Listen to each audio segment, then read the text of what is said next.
پہلے کیا گیا اس کے ذہن میں بات یاد ہے، ہاں میرا ایک دوست ہے جس سے میں سب سے زیادہ محبت کرتا ہوں، اس کے پاس جاتا ہوں ضرور وہ میری مدد کرے گا۔ اب دوست کے پاس گیا، کہا کہ یار بادشاہ بلا رہا ہے میرے ساتھ آ جاؤ، میرا پرابلم ہے، کہیں ایک ساتھ میں ہوگے تو مجھے امید ہوگی جب کوئی میرے ساتھ میں دوست جائے گا دلاسا دے گا، اور تم بھی بول سکو گے کہیں میری زبان نہیں ہل پائی، کہیں لکنت ہو گئی بادشاہ کے سامنے، تم میری مدد کرو گے اور تم دوست ہو میرے ساتھ چلو مدد کے لیے۔ تو اس نے کہا بھائی میں اتنی مدد نہیں کر سکتا، میں کیا کروں گا، ایک بہترین لباس تمہارے لیے بنا کے دوں گا، وہ ڈریس پہن کے بادشاہ کے دربار میں جانا۔ اس نے کہا ارے میری ڈریس کی کیا، میں ڈریس تو میرے پاس بھی بہت سارے پڑے ہیں، کپڑوں سے کیا کرنا ہے، مجھے تمہاری ضرورت ہے، تم آ جاؤ مجھے بادشاہ کی دربار کے ساتھ، بادشاہ کی دربار میں اندر ہمراہی کرو میری۔ کہا نہیں یار میں نہیں آ سکتا، وہ بادشاہ کے دربار میں بھائی کہ تم چلے جاؤ، میں تمہیں کپڑا ہی بنا کے دے دوں گا، تم چلے جاؤ۔ یہ نا امید ہو گیا، ارے یہ کیا۔ پھر اس کو یاد آیا ہاں ایک دوسرا بھی دوست ہے جس سے میں محبت کرتا ہوں مگر یہ پہلے والے سے کم محبت کرتا ہوں۔ تو اس دوست کے پاس گیا، کہا یار بادشاہ نے بلا دیا ہے، ہماری مدد کر لو، تم بھی ہمارے اچھے دوست تھے، اکثر ہم باتیں ہوتی رہتی تھی گپ شپ ٹیلی فون پہ ای میل پہ، میری مدد تو کر لو۔ تو اس دوست نے کہا میں اتنا کر سکتا ہوں، تمہارے ساتھ آؤں گا بادشاہ کی دربار کے دروازے تک، اندر بھائی خود ہی جانا، اندر کون جائے گا، تم دروازے تک کمائیں گے آگے اندر جانا۔ اس نے کہا یہ بھی دوست تو کم وقت نکلا، اب کیا کروں۔ تیسرا دوست اس کے ذہن میں یاد آیا جس سے محبت کرتا تھا مگر اتنی زیادہ محبت نہیں کرتا تھا، اس دوست کے پاس گیا، کہا یار جیسے اس دوست کے پاس اندر کمرے میں داخل ہوا، دوست نے کہا ارے پریشان دکھ رہے ہو۔ اس کا دل ٹوٹ گیا، یہ وہی دوست ہے جس سے میں کم محبت کرتا ہوں، مگر جیسے اس نے میرے چہرے کو دیکھا، کہا پریشان دکھ رہے ہو۔ کہا یار ہاں پریشان ہوں، بادشاہ نے بلا دیا ہے۔ کہا کوئی بات نہیں، میں تمہارے ساتھ رہوں گا، میں ہمیشہ تمہاری مدد کروں گا، تم مجھے بلا چکے تھے مگر میں تمہاری مدد کروں گا۔ معصوم امام اس مثال کی تشریح دیتے ہیں، معصوم امام فرماتے ہیں جو بادشاہ اسے بلا رہا تھا وہ خدا تھا، اور اس شخص کے موت کا وقت تھا، اور یہ جو شخص تھا یہ ایک غافل انسان تھا جس کی موت کا وقت ہو چکا تھا، اور جس پہلے دوست کے پاس گیا جس سے سب سے زیادہ محبت کرتا تھا وہ اس کی دولت تھی۔ دولت نے کہا ہم صرف ایک کپڑا بنا کے دیں گے، یعنی دولت نے کہا کفن کے ٹکڑے کے سوا ہم تجھے اور کچھ نہیں دے سکتے۔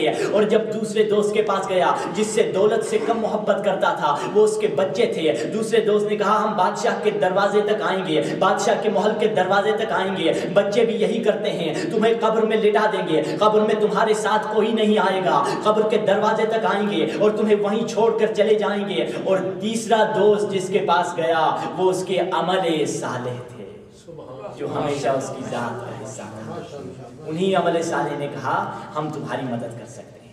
یعنی دولت اس مثال کی بتانے کی وجہ یہ تھی کہ دولت کبھی انسان کی ذات کا حصہ نہیں بن سکتی۔ صلوات پڑھ دیجیے پر محمد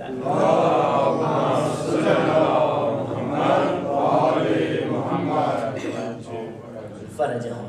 اور یاد رکھیے دولت کی وجہ سے انسان دنیا میں بہت سارے کرائمز، بہت سارے جرم، بہت سارے گناہ میں مبتلا ہو جاتا ہے۔ یہی دولت ہے جس کی وجہ سے انسان جھوٹ بولتا ہے، یہی دولت ہے جس کی وجہ سے انسان رشوت لیتا ہے، یہی دولت ہے جس کی وجہ سے انسان اپنے مومن بھائی کو دھوکہ دیتا ہے، یہی دولت ہے جس کی وجہ سے انسان حرام کھاتا ہے، یہی دولت ہے جس کی وجہ سے انسان حرام بیچتا ہے، یہی دولت ہے جس کی وجہ سے انسان شراب بیچتا ہے یا شراب خریدتا ہے یا غلط بزنس کرتا ہے۔ یعنی دولت کی وجہ سے انسان اتنی چیزیں یہ حرام گناہ میں مبتلا ہو جاتا ہے۔ اور یاد رکھیے ایک دل میں دو خداؤں سے محبت نہیں ہو سکتی، ایک دل میں دو مولاؤں سے محبت نہیں ہو سکتی۔ اگر کوئی خود کو علی والا کہہ رہا ہے، اگر کوئی علی کا خود کو محب کہہ رہا ہے، یا اس کے دل میں دولت کی محبت ہوگی یا اس کے دل میں علی کی محبت ہوگی، ایک دل میں، ایک خالص دل میں، ایک وقت میں، ایک انسان کے دل میں ایک وقت میں یہ دونوں چیزیں ایک جا جمع نہیں ہو سکتی۔ یا دولت کی محبت ہوگی تو یا علی کی محبت ہوگی، یہ دونوں چیزیں آپس میں ٹکراتی ہیں، کیونکہ علی وہی ہیں جس نے دنیا سے کہا میں نے دنیا کو 3 مرتبہ طلاق دی، اور کہا دنیا سے کہا غری غیری، اے دنیا مجھے دھوکہ نہ دے، کسی اور کو دھوکہ دے، علی کو دھوکہ نہ دینا، علی والوں کو دھوکہ نہ دینا۔ یہ وہی علی ہیں۔ تو اگر ہم چاہتے ہیں علی کے عاشق بنے تو دولت کی محبت کو مٹانا ہوگا، یہ ہمارے دل میں علی کی محبت اب تک نہیں آ پائے گی جب تک دولت کی محبت نہ چلی جائے اور اس کی جگہ پر علی کی محبت نہ آ جائے۔ ویسے تو ہم وہ والے محب بن سکتے ہیں جو عیسائی بھی ہو جاتا ہے، وہ والے محب تو بن سکتے ہیں جو ہندو بھی ہو جاتا ہے، مگر وہ حقیقی محب نہیں بن سکتے ہیں، کیونکہ محبت کا تقاضا اطاعت ہے۔ اگر ہم محب ہیں تو اطاعت بھی کریں گے۔ وہ محب جو ہندو بھی علی سے محبت کرتا ہے، کہتا ہے ہاں تاریخ میں تو علی بڑے بہادر گزرے تھے، بڑے بہادر تھے، بڑی ان کی فضیلتیں تھیں، عیسائی بھی ویسے محبت کرتا ہے، وہ والی محبت شاید ہم کر لیں، مگر جس حقیقی محبت کی ہم تلاش میں ہیں وہ محبت کبھی نہیں مل سکتی جب تک دولت کی محبت نہ مل جائے۔ یہ حقیقت ہے۔ اور ایک سلوات پڑھ دی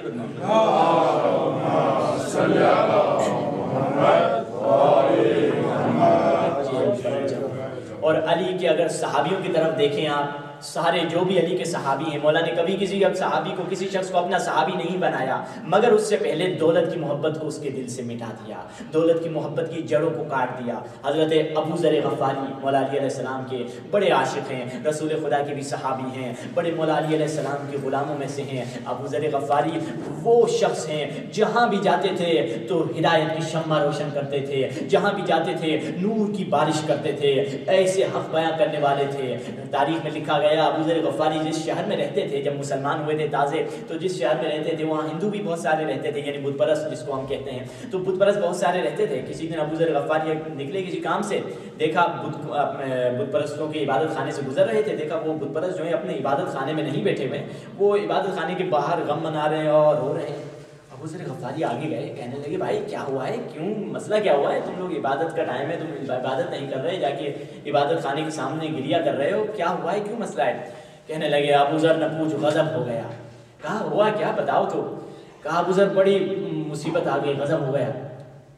بت پرستوں سے پوچھا ابو ذر نے، آئے بھائی کیا ہو گیا ہے، بت پرستوں بتاؤ تو ذرا کیا ہوا ہے؟ کہا ابو ذر کیا بتائیں تمہیں، آج کسی کمبخت کتے نے جا کے ہمارے خدا پر پیشاب کر دیا۔ تو ابو ذر نے کہا اچھا ہاں کمبخت کتے نے، یہ چوکیدار تھا بدبخت کہیں کا، وہ دروازہ بند کرنا بھول گیا، کتا اندر گیا ڈائریکٹ جا کے ہمارے خدا پہ پیشاب کر دیا۔ ابو ذر نے کہا رہے یہ تو صحیح بات ہے، غضب ہو گیا ہے، چلو جمع کرو، سب کو جمع کرو، میں تمہیں تعزیت دینے آیا ہوں، بڑا غضب ہو گیا ہے، اسپیشل پروگرام بناتے ہیں، یہ کیا خدا پہ پیشاب، چلو جمع کرو۔ سب کو جمع کیا، سب کو جب جمع کرنے کے بعد اب ابو ذر نے دیکھا ہدایت کا بڑا اچھا وقت ہے، کیسے مبلغ اسلام ہیں، دین کی کیسے تبلیغ کرنے والے ہیں، ان سب بت پرستوں کو جمع کر کے کہا آئے بت پرستوں، جب تمہارا خدا اپنی حفاظت نہیں کر سکتا تو تمہاری حفاظت کیسے کرے گا؟ یعنی یہ وہ مبلغ اسلام ہیں، یہ وہ علی کے چاہنے والے ہیں کہ جہاں جہاں دیکھتے ہیں تبلیغ کا وقت ہے فوراً تبلیغ کر لیتے ہیں، فوراً اللہ کی طرف بلانے کی کوشش کرتے ہیں۔ تو یہ وہ مبلغ اسلام تھے جن کے دل میں کبھی پیسے کی محبت نہیں تھی، دولت کی محبت نہیں تھی، اور کبھی کسی ظالم اور باطل سے ڈرتے نہیں تھے۔ اور مدینے میں جب انہوں نے حق بیانی شروع کی، جب انہوں نے حق بیان کرنا شروع کیا، انہیں مدینے سے جلا وطن کر کے شام بھیج دیا۔ جب شام ان کو بھیج دیا، اب شام کا جو بادشاہ تھا جسے امیر شام کہتے ہیں، میں تو فقیر شام کہوں گا بہتر ہے، جب فقیر شام نے سنا کہ یہ ابو ذر غفاری آ رہے ہیں شام، تو وہ شام کا جو بادشاہ تھا تھوڑا بہت تیز تھا، تو اس نے کہا کہ یہ ادھر بھی آئے گا، ہماری حکومت ہمارے تختے کو الٹ دے گا، جیسے شام سے، جیسے مدینے میں اس نے گڑبڑ مچا رکھی تھی، حق بیان کرتے تھے، جہاں بھی جاتے تھے صحیح بات کرتے تھے، سچی بات کرتے تھے، صداقت کی بات کرتے تھے، کہا یہاں بھی آئے گا تو ہماری حکومت کو خطرہ ہوگا۔ تو اس نے پروگرام بنا دیا، ایک چال ہم کھیلتے ہیں، ابو ذر کے آنے سے پہلے بڑا انتظام کر دیا استقبال کا، بس اللہ کے پیارے ابو ذر آ رہے ہیں، پیارے نبی کے پیارے صحابی آ رہے ہیں، استقبال کے لیے ہزاروں کا استقبال تھا، ابو ذر آ گئے ہیں، شام میں ابو ذر آ رہے ہیں، لوگ ہاتھ چوم رہے ہیں، لوگ استقبال کر رہے ہیں، آئیے قبلہ آئیے قبلہ، لے کے انہیں کہاں لے گئے؟ بادشاہ کے قصر میں لے گئے۔ اب بادشاہ کے قصر میں جب ابو ذر پہنچے، ابو ذر نے دیکھا کہ بہت سارے لوگ وہاں بھی استقبال کے لیے بیٹھے ہوئے ہیں، کہنے لگے آئیے، لوگ ہاتھ چوم رہے ہیں، لوگ استقبال کر رہے ہیں۔ بادشاہ نے سب کو بتا دیا تھا، بڑی رسپیکٹ کرنی ہے ابو ذر کی، ابو ذر کا دل دکھ گیا، ہمارا مخالف ہو گیا تو ہمارا خاتمہ ہو جائے گا، اس کی بڑی اچھی سے خوشامد کرنی ہے، بڑی چاپلوسی کر رہے ہیں۔ بادشاہ نے بھی چاپلوسی کی، فوراً دسترخوان بچھا دیا گیا، بڑے بڑے طعام رکھ دیے گئے، بڑے بڑے لذیذ طعام، بڑے بڑے ٹیسٹی کھانے ڈشز رکھ دی گئی۔ اب ابو ذر کو بلایا گیا، آئیے قبلہ کھانا کھائیے۔ ابو ذر سفرے کے نزدیک آئے، کہنے لگے آئیے بیٹھیے، قبلہ تناول فرمائیے، لقمہ اٹھائیے، کیا کھائیں گے؟ مرغی، گوشت، کون سا چیز کھائیں گے؟ کون سی ڈش کھائیں گے؟ ابھی ابو ذر کو وہ کہہ بھی رہے تھے، ابو ذر نے دائیں دیکھا، ابو ذر نے بائیں دیکھا، ابو ذر نے اوپر دیکھا اور بادشاہ سے کہا اے بادشاہ یہ دولت تم نے کہاں سے جمع کی ہے؟ نہ تو اتنا امیر تھا نہ تیرا باپ اتنا امیر تھا۔ جیسے پہنچے فوراً حق بیانی کی، بادشاہ کہنے گھبرا گیا، مگر پھر بھی جیسے میں نے آپ کو کہا تھا بڑا شیطان صفتی بادشاہ تھا۔ بادشاہ نے کہا نہیں ابو ذر بھائی انشاءاللہ حساب کرتے ہیں، کھانا کھاتے ہیں، میں پورا حساب کتاب آپ کو بتاؤں گا کہاں سے میں نے جمع کیے، کھانا تو کھا لیجیے۔ ابو ذر نے کہا کھانا؟